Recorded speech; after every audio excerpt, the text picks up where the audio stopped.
আসসালাতু আসসালামু আলাইকা ইয়া রাসূলুল্লাহ। এই দরবার শরীফ হয়েছে উত্তর ইউপি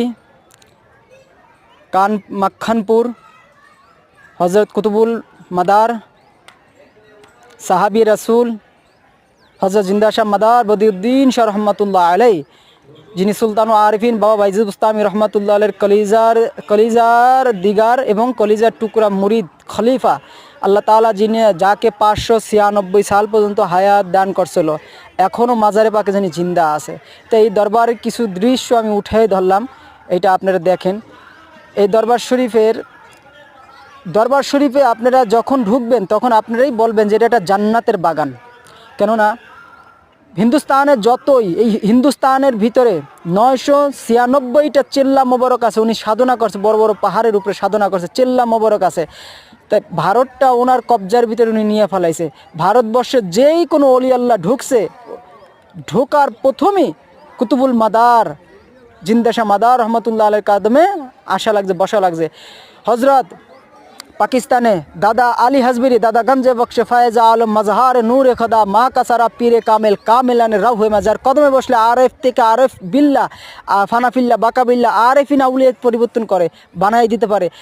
উনি পর্যন্ত হজরত কুতুবুল মাদার রহমতুল্লাহ আলের কদমে বৈশা রুহানি ফায়েজ হাসিল করছে। ওনার বরকত নেওয়ার জন্য উনি পর্যন্ত ওনার কদমে আসছে।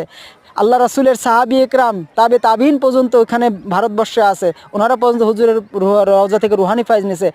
ভারতবর্ষে যেই ইসলাম প্রচার করার জন্য উত্তুক্ত বা ইসলাম প্রচলন করার জন্য আসছে, সকলকেই কুতুবুল মাদারের কদমে আসা লাগছে। এবং আরেকজন আছে আল্লাহ রসুলের সাহাবী, যিনি হায়াতে থাকাকালীন আসছিল, হযরত মালিক বিন দিনার রহমতুল্লাহ আলাইহি। আরেকজন আছে, আমি ভবিষ্যতে ইনশাআল্লাহ দেখাবো। ওনার মাজার হয়েছে আপনার গুজরাটের ভিতরে।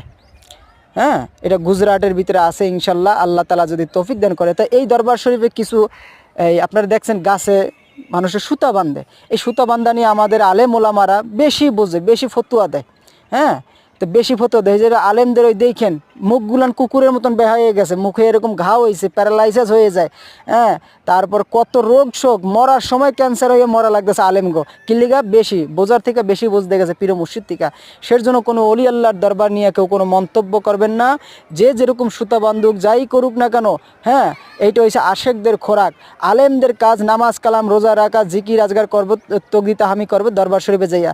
আর যে আশেক পাগল, ওর জন্য ওইটা না, ওর জন্য ওর মনে যাইটা চাইতেছ ওইটা ওই করবো। কিন্তু ওর উপরে শরীয়ত প্রযোজ্য না। যে মূর্খ মানুষ, তুমি 12 বছর কিতাবাদি পড়ছো, আর একটা মূর্খ মানুষের জমিনে হাল চাষ করে বেড়ায়, তো ও এত শরীয়ত বোঝার এত টাইম নেই। ও সংক্ষেপে যে মনিবের কাছে আর্জি জানায়।